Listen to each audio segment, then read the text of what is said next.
ഡയബറ്റിക്കിൻ്റെ complications എന്ന് പറഞ്ഞത് ഈ നമ്മുടെ തലമുടി തൊട്ട് കാല് വരെയും, അതായത് മനുഷ്യൻ്റെ ശരീരത്തിൻ്റെ അവയവങ്ങളെല്ലാം തന്നെ പ്രമേഹം ഒരു വിധത്തിൽ അല്ലെങ്കിൽ മറ്റൊരു വിധത്തിൽ ബാധിക്കും. ഇപ്പോൾ ഉദാഹരണത്തിന് പറയുകയാണെങ്കിൽ നമ്മൾ ആദ്യം മുകളിൽ നിന്ന് പോകണേ കണ്ണിനാണ് റെറ്റിനോപ്പതി വളരെ കോമൺ ആണ് ഡയബറ്റിക്സിൽ. കണ്ണിൻ്റെ റെറ്റിനെ മുഴുവൻ ഒരു ചെലന്തി വല പോലെ പുതിയ വാസ്കുലർ വെസൽസ് വന്നിട്ട് കണ്ണിൻ്റെ കാഴ്ച തീർത്തു പോകും. ഈ one of the most common cos of blindness in adults, അതായത് അഡൾട്ടിൽ അന്ധത വരുന്നതിൻ്റെ പ്രധാന കാരണം ഒന്ന് ഡയബറ്റിക്കാണ്. അതുപോലെ തന്നെ കാറ്ററാക്ട്, പ്രീമച്യൂർ കാറ്ററാക്ട് സാധാരണ എല്ലാ ആൾക്കാർക്കും പ്രായം കൊണ്ടുണ്ടാവും, പക്ഷേ ഡയബറ്റിക്കാർക്ക് മുമ്പുണ്ടാവും. പിന്നെ ഗ്ലക്കോമയും കൂടുതലായിട്ട് ഡയബറ്റിക്കാർക്ക് ഉണ്ടാകാറുണ്ട്. അതായത് കണ്ണിലെ ടെൻഷൻ കൂടുക, ഇതും ഡയബറ്റിക്കാർക്ക് കൂടുതൽ ഇൻസിഡൻസാണ്. പിന്നെ കാഴ്ചശക്തി തന്നെ വേരി ചെയ്യും. നമ്മൾ ഈ ഷുഗർ ഫ്ലക്ച്വേറ്റ് ചെയ്യുന്നതനുസരിച്ച്, അതായത് നമ്മുടെ രക്തക്കുഴലിലെ ഷുഗർ ഫ്ലക്ച്വേറ്റ് ചെയ്യുന്നതനുസരിച്ച് ഈ ലെൻസിൻ്റെ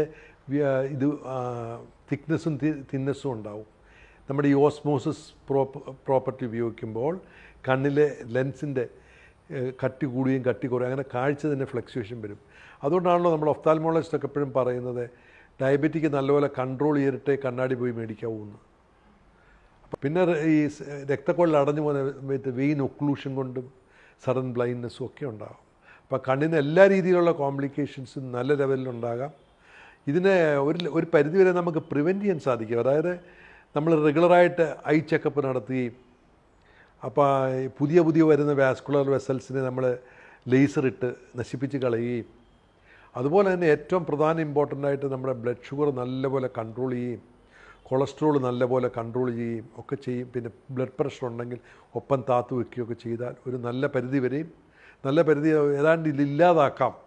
അപ്പോൾ കണ്ണിൻ്റെ കോംപ്ലിക്കേഷൻ നല്ല പരിധി വരെയും കുറയ്ക്കാൻ സാധിക്കും നമ്മൾ ഈ വക കാര്യങ്ങളൊക്കെ പ്രത്യേകം ശ്രദ്ധിക്കുകയാണെങ്കിൽ. അടുത്ത കോംപ്ലിക്കേഷൻ എന്ന് പറഞ്ഞാൽ അതുപോലെ തന്നെ ബ്രെയിനിനെ ബാധിക്കാം ഡയബറ്റീസ്. ബ്രെയിനെ ബാധിക്കാന്ന് പറഞ്ഞാൽ ബ്രെയിനിൻ്റെ രക്തക്കുഴലുകളെ ബാധിച്ച് എൻഡോത്തീലിയൽ ഡാമേജ് ഉണ്ടാക്കും. അങ്ങനെ നമുക്ക് സ്ട്രോക്ക് ഉണ്ടാക്കാനുള്ള സാധ്യത വളരെയധികം കൂടുതലാണ് ഡയബറ്റീസിൽ. അപ്പോൾ സാധാരണ ഒരു വ്യക്തിയും ഡയബറ്റിക് ഒരു വ്യക്തിയും കൂടെ കമ്പയർ ചെയ്യുകയാണെങ്കിൽ, ഒരേ പ്രായക്കാരെ കമ്പയർ ചെയ്യുകയാണെങ്കിൽ ഡയബറ്റിക്കുള്ള വ്യക്തിക്ക് സ്ട്രോക്ക് ഉണ്ടാകാനുള്ള സാധ്യത ഒരു 100% കൂടുതലായിരിക്കും. ഏതാണ്ട് 40 to 56% of diabetic have increase incidents of stroke. അപ്പോൾ ഇതുകൊണ്ട് തന്നെയാണ് ഒന്ന് ഈ രക്തക്കുഴൽ അടഞ്ഞു പോവുകയും, ഒന്ന് കൊളസ്ട്രോൾ കൂടിയിട്ട്, പിന്നെ ഡയബറ്റിക്കാർക്ക് എല്ലാവർക്കും കാലക്രമേണ പ്രഷർ ഉണ്ടാവും. ഞാൻ അതിലേക്ക് കടക്കാം. പ്രഷർ കൂടിയിരിക്കും, അതുപോലെ തന്നെ അവർക്ക് കൊളസ്ട്രോൾ കൂടിയിരിക്കും. അപ്പോൾ കൊളസ്ട്രോൾ ഈ അങ്ങോട്ട് പോകുന്ന രക്തക്കുഴലിനെ അടച്ച്, അതുപോലെ തന്നെ വേറൊരു സംഗതിയാണ് ഈ അൽസിമേഴ്സ് ഡിസീസ്, മെമ്മറി ലോസ് അല്ലെ മെമ്മറി ഇമ്പയർമെൻറ്റ്, നമ്മുടെ മറവി, ഇത് പ്രമേയ രോഗികൾ കൂടുതലായിട്ട് കാണുന്നുണ്ട്. അപ്പോൾ ഇങ്ങനെ ബ്രെയിനിനെയും ബാധിക്കുന്നുണ്ട്. പിന്നെ താഴോട്ട് വരുമ്പോഴത്തേക്ക് ഇത് മെയിനായിട്ട് രക്തക്കുഴലുകളെ ബാധിക്കും. അങ്ങനെ രക്തക്കുഴലിനെ ബാധിച്ച് ഹാർട്ട് അറ്റാക്ക് ഉണ്ടാകാനുള്ള സാധ്യത കൂടുതൽ. ഹാർട്ടിനെ ബാധിച്ച് അത് ഹാർട്ടിന് രക്തക്കുഴൽ അടച്ചു കളയും പെട്ടെന്ന്. അപ്പോൾ സാധാരണ ഒരു വ്യക്തിയായിട്ട് കമ്പയർ ചെയ്യുമ്പോൾ 65% മോർ ഇൻസിഡൻസ് ആണ് ഹാർട്ട് അറ്റാക്ക് ഇൻ ഡയബറ്റീസ്. അത് നമ്മൾ ഹാർട്ട് അറ്റാക്കായിട്ടോ സ്ട്രോക്കായിട്ടോ വന്ന് ആദ്യം ചോദിക്കുന്നത് നിങ്ങൾക്ക് ഡയബറ്റിക് ഉണ്ടോ ഇല്ലയോ എന്നാണ് ആദ്യം ചോദിക്കുന്നത്. അതുപോലെ ഞാൻ പറഞ്ഞ ഡയബറ്റിക്കാർക്ക് കാലക്രമേണ ബ്ലഡ് പ്രഷർ ഉണ്ടാവും. എല്ലാവർക്കും ഉണ്ടാവും, അതിനകത്ത് സംശയമുള്ള കാര്യമല്ല. അപ്പം ബ്ലഡ് പ്രഷർ ഉണ്ടാവും, അതുപോലെ തന്നെ കൊളസ്ട്രോൾ ഉണ്ടാവും. അപ്പോൾ ഈ ബ്ലഡ് പ്രഷറും കൊളസ്ട്രോളും ഒക്കെ സമയാസമയങ്ങളിൽ കൺട്രോൾ ചെയ്തില്ലെങ്കിൽ ഇതിൻ്റെ സാധ്യത കൂടും. അപ്പം ബ്ലഡ് പ്രഷർ നല്ലപോലെ കുറച്ച് വയ്ക്കുകയും കൊളസ്ട്രോൾ നല്ലപോലെ കുറച്ച് വയ്ക്കുകയും മിതമായി നല്ലപോലെ വ്യായാമം ചെയ്യുകയും സിഗരറ്റ് വലി ഉപേക്ഷിക്കുകയൊക്കെ ചെയ്താൽ ഇതിൻ്റെ സാധ്യത ഒത്തിരി കുറയും, ഈ ഹാർട്ട് അറ്റാക്ക് ഉണ്ടാകാനുള്ള സാധ്യത. അതേപോലെ തന്നെ വേറൊരു കോംപ്ലിക്കേഷൻ കിഡ്നി ഇൻവോൾവ്മെൻറ്റ്. 45% തൊട്ട് 65% വരെയും ഡയബറ്റിക്കാർ ഈ കിഡ്നി ഫെയിലർ ഉണ്ടാവും. ഇപ്പോൾ നമ്മൾ ഒരു ഡയാലിസിസ് യൂണിറ്റിൻ്റെ ഫ്രണ്ടിൽ പോയി നിൽക്കുകയാണെങ്കിൽ, ഇപ്പോൾ ഞങ്ങളുടെ ഒമേജ ഹോസ്പിറ്റലിൽ we have A very good dialysis setup. ഏതാണ്ട് 1000 പേരെയോളം ഞങ്ങളൊരു മാസം ഡയാലിസിസ് നടത്തുന്നുണ്ട്. അപ്പോൾ അവിടെ ചെന്ന് നോക്കാമെങ്കിൽ 96% അല്ലെങ്കിൽ 97% നമുക്ക് പറയാം ഡയബറ്റിക് ആയിരിക്കും. അപ്പോൾ one of the major cos of nephropathy or kidney failure is diabetes. ഏതെങ്കിലും ഡയബറ്റിക്കാരന് ഫ്ലക്ച്വേഷൻ ഓഫ് ബ്ലഡ് പ്രഷർ ഉണ്ടെങ്കിൽ ഓൾവേസ് റൂൾ ഔട്ട് ഡയബറ്റിസ്. അപ്പോൾ ഒരു 15 വർഷം 16 വർഷം ഡയബറ്റിക് നിൽക്കുകയാണെങ്കിൽ ഡയബറ്റിസ് ഉണ്ടാവും. അതുപോലെ തന്നെ ഈ ഡയബറ്റിക് ഉണ്ടോ ഇല്ലയോ എന്നുള്ളത് നമ്മൾ കണ്ണ് ഫണ്ടസ് എക്സാമിൻ ചെയ്യുമ്പോൾ കണ്ണിൻ്റെ കാര്യം ഞാൻ മുമ്പ് പറഞ്ഞല്ലോ, റെറ്റിനോപ്പതി ഉണ്ടാവുന്നത്. അപ്പോൾ റെറ്റിനോപ്പതി ഉണ്ടെങ്കിൽ അതിൻ്റെ അർത്ഥം നെഫ്രോപ്പതി ഉണ്ടെന്നുള്ള, കിഡ്നി ഫെയിലിയർ ഉണ്ടെന്നുള്ള. അപ്പോൾ റെറ്റിനോപ്പതി പോലെ തന്നെ ഇമ്പോർട്ടൻ്റ് ആണ് കിഡ്നി ഫെയിലിയറും ഡയബറ്റിക്കാർക്ക് വളരെയധികം ഹൈ ഇൻസിഡൻസ് ആണ്. ഈ ഹാർട്ടിൻ്റെ കാര്യം ഞാൻ പറഞ്ഞപ്പോൾ ഒരു കാര്യം ഞാൻ വിട്ടുപോയി.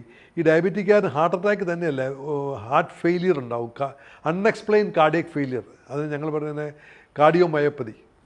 അതും ഡയബറ്റിക്കാർക്ക് വളരെ ഹൈ ഇൻസിഡൻസ് ആണ്. അപ്പോൾ അതുപോലെ തന്നെ high incidence of heart attack തന്നെയല്ല, കാർഡിയക് ഫെയിലിയറും ഉണ്ടാകുന്നുണ്ട്.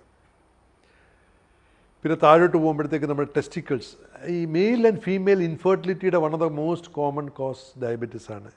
അവരുടെ ഉത്തേജനം കുറയും, സെക്സ് ഡ്രൈവ് കുറയും. മെയിൽസിന് തന്നെയല്ല, ഫീമെയിൽസിനും ഈക്വലി ഇൻവോൾവ്മെൻ്റ് ഉണ്ട്.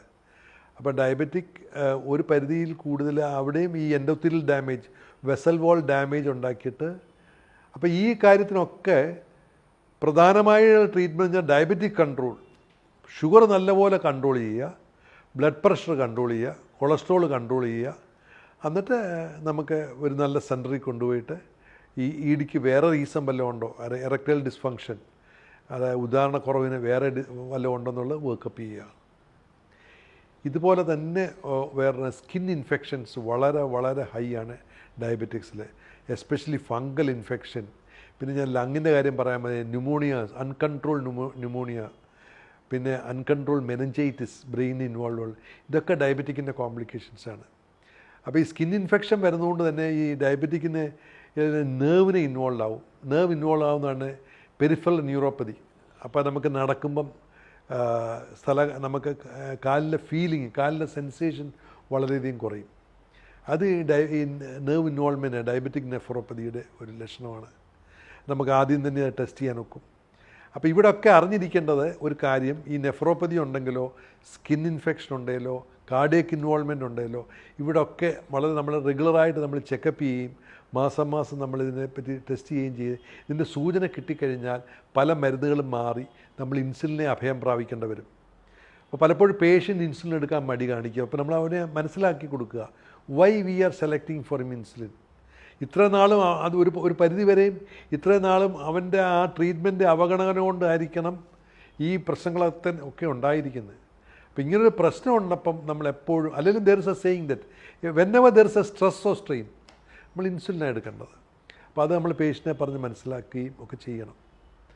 പിന്നെ കാലിലെയൊക്കെ രക്തോട്ടം കുറഞ്ഞിട്ട് അൾട്ടിമേറ്റ്ലി നോൺ ഹീലിംഗ് അൾസർ, കരിയാത്ത വ്രണങ്ങളും, പിന്നെ അതുപോലെ അതിൻ്റെ ലാൻഡപ്പിൻ്റെ ആംബുട്ടേഷൻ, ഗാംഗ്രീനൊക്കെ ആയി ആംബുട്ടേഷൻ, ഇതൊക്കെ ഡയബറ്റിക് കണ്ടുവരുന്ന കോംപ്ലിക്കേഷൻസാണ്. അപ്പോൾ ഈ ഡയബറ്റിക്കിൻ്റെ കോംപ്ലിക്കേഷനൊക്കെ ഞാൻ ഈ പറഞ്ഞിരുന്ന, അതായത് ഹാർട്ട് ഇൻവോൾവ്മെൻറ്റ്, കണ്ണിൻ്റെ ഇൻവോൾവ്മെൻറ്റ്, നെർവിൻ്റെ ഇൻവോൾവ്മെൻറ്റ്, രക്തക്കുഴലിൻ്റെ ഇൻവോൾവ്മെൻറ്റ്, ഇതൊക്കെ ഒരു പരിധി വരെയും, നല്ല ശതമാനം ഒരു പരിധി വരെയും റെഗുലർ എക്സസൈസ് കൊണ്ടും ബ്ലഡ് ഷുഗർ കൺട്രോൾ ചെയ്യുന്നതുകൊണ്ടും നമുക്ക് നിയന്ത്രിക്കാൻ സാധിക്കും, ഓൾമോസ്റ്റ് ഇല്ലാതാക്കാൻ സാധിക്കും.